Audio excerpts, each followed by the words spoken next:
মেসির মতন একটা ফুটবল প্লেয়ার এসেছিল, যার শুধু একটা প্লেয়ার আসার কারণে 300,000-এর উপর খরচ করেছে।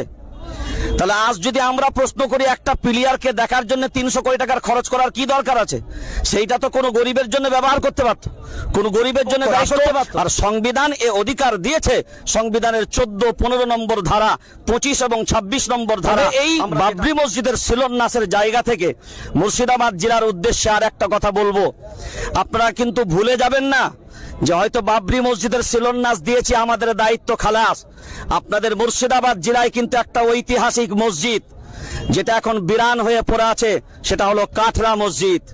মুর্শিদাবাদ জেলার মানুষদেরকে বলবো, যে সাহসিকতার পরিচয় বাবরির শিলান্যাস করে দেখিয়েছেন, 1986 সালে যে কাঠরা মসজিদ বন্ধ করেছে, আপনারা উদ্যোগ নেন।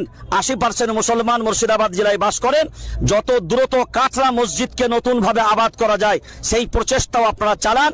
আমরা আশাবাদী, আপনারা যদি উদ্যোগ নেন, যে সাহসিকতা বাবরির শিলান্যাসকে কেন্দ্র করে দেখিয়েছেন, যদি আপনারা উদ্যোগ নেন, আশা করছি নিঃসন্দেহে আপনারা কাঠরা মসজিদ আবাদ করতে পারবেন।